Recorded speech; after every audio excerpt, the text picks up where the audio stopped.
Non, j'ai pris la décision, je le laisse ici. J'ai pris la décision. Parce qu'en fait, il a pas dormi la nuit. Il est rentré en clinique à 17h hier soir. Et sincèrement, je ne fais pas du court terme. Je pourrais faire du très court terme. Et on pourrait s'organiser comme l'a proposé les dirigeants, en faisant un déplacement ce soir. Mais son épouse, elle est brésilienne, elle est toute seule. Avec son bébé, elle ne parle que le portugais, donc c'est un peu compliqué de se faire comprendre et de la laisser tout seul. Et moi, je ne veux pas émotionnellement le mettre dans le dur. Je préfère quelque part, peut-être entre guillemets, m'handicaper sur une rencontre que se retrouver après dans l'impasse pour des raisons qu'on ne maîtrise pas. Le football, c'est très multifactoriel, et que tu te retrouves après dans l'impasse pendant 3 semaines, un mois ou 4-5 semaines, ça c'est pas possible pour moi. Donc je préfère le laisser tranquille avec son épouse et son bébé et faire zapper sur un match, voilà, c'est tout. Voilà, c'est comme ça. Je préfère largement investir sur l'avenir, voilà, c'est tout. Est-ce que les absents des derniers matchs reviennent là, Coef, Le Lion Oui. Lloris. Non, Benoît, à part ce problème, c'est pas du tout un problème, parce que c'est pas un problème d'avoir un enfant, c'est même génial. Non, à part cette histoire-là, ce que je viens de raconter, l'effectif est au complet. Oh, c'est un bon point déjà. Ouais, l'effectif est au complet. Ouais. Pas de WhatsApp de dernière minute Non. Non, pas du tout.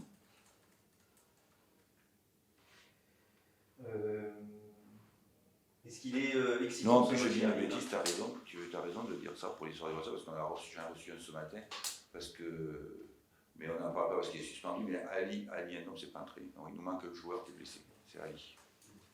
Donc tu as raison, tu vas l'évoquer, parce que oui, ce matin au petit déjeuner, j'ai reçu ce WhatsApp. Ouais. De toute façon, il était encore suspendu. Oui, il est encore suspendu jusqu'à samedi. Après, c'est fini. Ouais. Juste samedi après le match. Ouais. Est-ce qu'il est excitant, Jean-Marc, ce match qui arrive là, face à Clermont, une équipe aussi joueuse, qui est une des top équipes de championnat? Vous allez avoir plusieurs matchs comme ça face à des équipes qui vous ressemblent quelque part un peu. Est-ce que c'est des bons challenges à ce moment-là de la saison de plus? Ah oui, c'est un très très bon challenge. C'est même un challenge qui me fait peur, parce que c'est des très grosses équipes qui nous ont déjà maîtrisés et battus à l'aller. Donc c'est vrai que pour Clermont, et donc en plus c'est une équipe qui ne prend pas de but, qui a la première attaque, la première défense, pardon, la troisième attaque. Non, c'est des joueurs qui se connaissent très très bien, qui jouent ensemble depuis très longtemps, et comme trois, donc il y a un temps d'avance dans ce domaine par rapport à quand tu changes beaucoup de joueurs, je vous l'avais déjà évoqué ça, et c'est vrai que c'est une très grosse équipe. Dans l'ensemble, nous on cible Clermont et Troyes comme les meilleures équipes. Après, tu as Toulouse, Grenoble avec nous, mais Clermont et Troyes, les meilleures équipes du championnat, quoi. Voilà.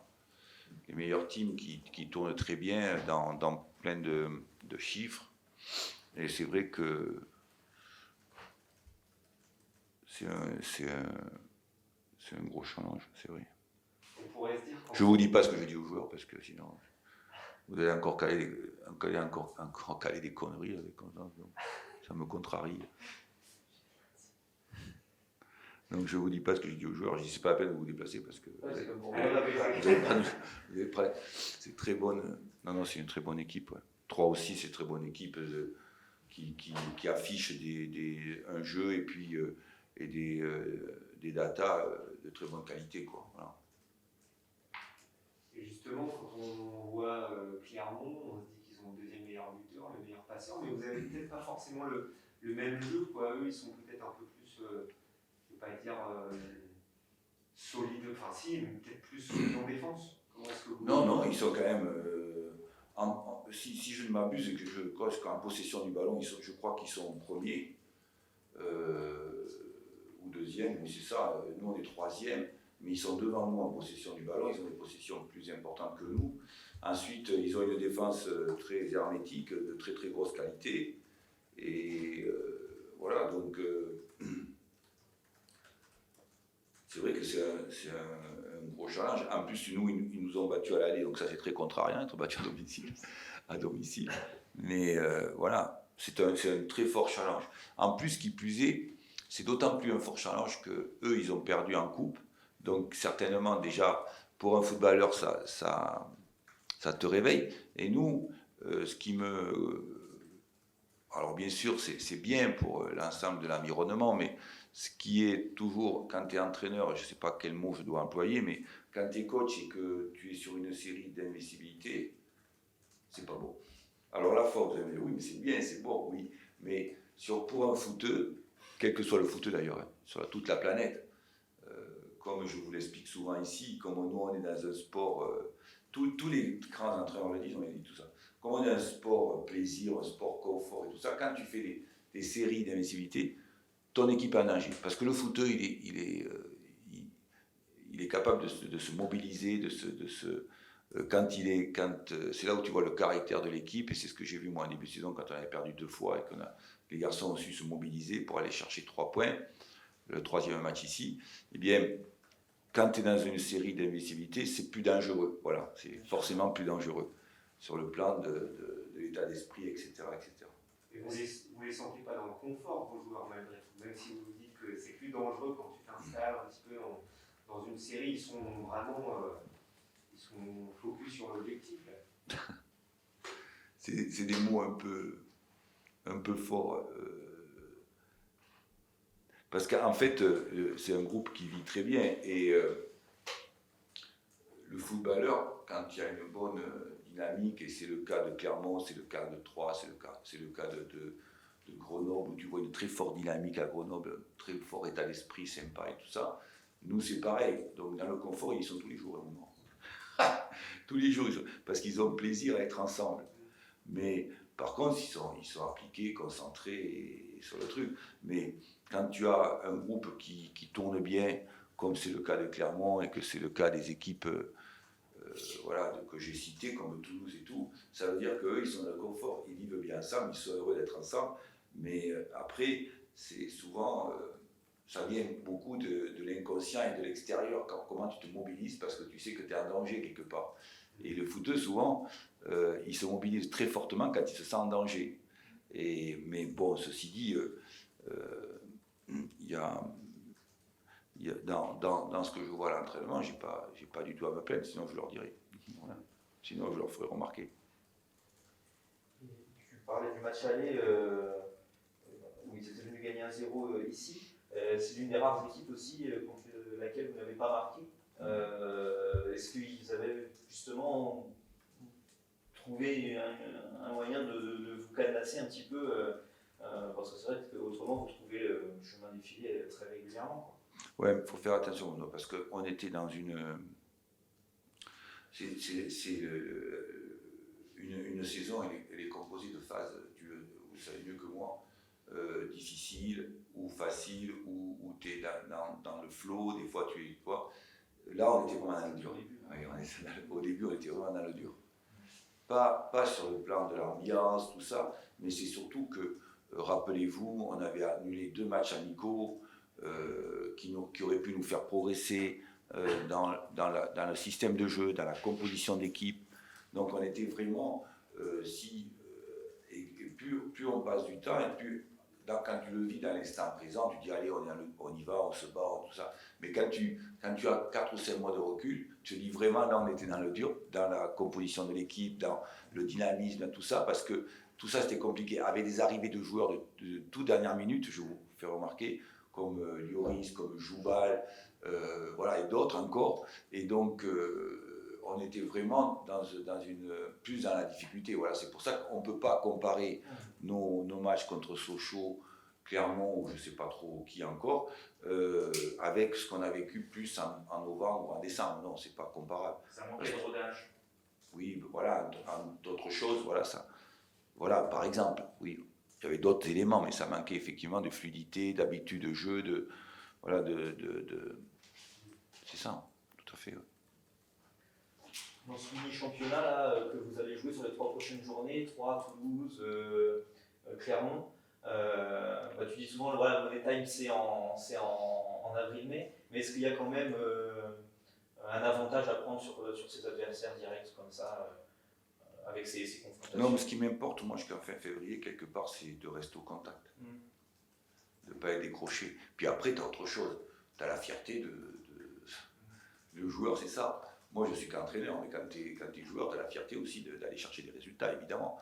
Mais si tu prends un peu plus de recul sur la politique du management général, c'est quelque part rester au contact pour avoir une période ou une série très favorable. Parce que comment tu génères ça?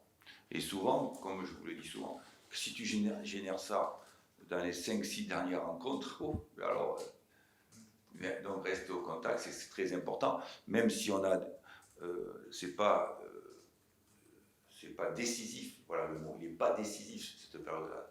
C'est pas moi qui le dis, c'est pas juste mon cerveau et mon opinion, c'est juste quand tu regardes les championnats depuis 10 ou 15 ans de Ligue 1, Ligue 2, championnat à 3 points, le Monétam, il n'est pas là. C'est quand tu regardes un petit peu. Et donc, mais en revanche, bien sûr, je prends un peu de recul et je vais en revanche, bon, si tu aurais eu des entraîneurs d'il y a 20, 25 ou 30 ans, ils t'auraient dit il faut gagner. Il faut que.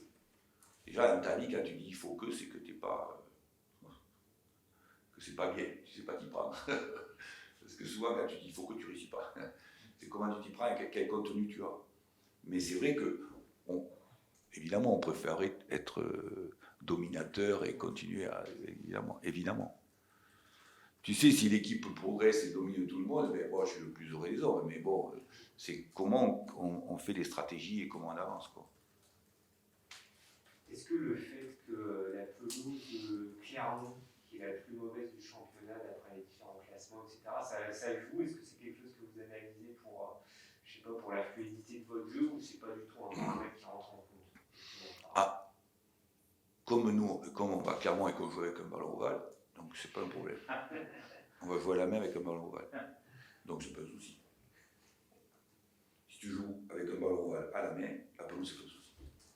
Donc c'est un terrain de rugby. Non, mais je sais pas, tout le monde me dit ça. Je suis pas au courant. Effectivement, on me dit que la pelouse, mon staff qui a fait les montages, ils m'ont dit que la pelouse est si, attention, c'est très. Même pour eux d'ailleurs, il ne faut pas croire, parce que c'est une très belle équipe, très technique, qui aime la possession du ballon. Donc eux, ils doivent être évidemment contrariés. Donc après, quel résultat ça va donner pour les deux équipes dans le match? Ça, c'est un autre domaine que je ne peux pas anticiper, vois-tu. Mais si tu veux, même eux, parce que attention, c'est une équipe très technique et très forte techniquement, etc. Donc eux aussi doivent être un peu... Bon, ils doivent être un peu tendus, les mecs, parce que sur des belles pelouses, ils doivent mieux s'exprimer. Après, on me dit ça, oui, on me dit qu'effectivement, que le classement de la pelouse, c'est pas bien classé. Après, je ne peux pas anticiper et vous dire ce qui peut se passer, parce que qui sait que ça va avantager ou pas? Peut-être ceux qui ont l'habitude comme eux. Nous, on n'a pas trop l'habitude parce que notre pelouse, elle est bonne. Bon, voilà. Et il va falloir s'adapter, comme je dis aux joueurs. La notion fondamentale du foot, c'est le paradigme de la vie sociale. C'est comment tu t'adaptes. Voilà, comment tu sais t'adapter. Et là, il y a la patronne, là, elle dit pas un mot. Elle fait que taper sur son truc. Et pourtant, c'est la chef, on m'a dit. Ouais. Elle dit pas un mot, elle tape sur le truc.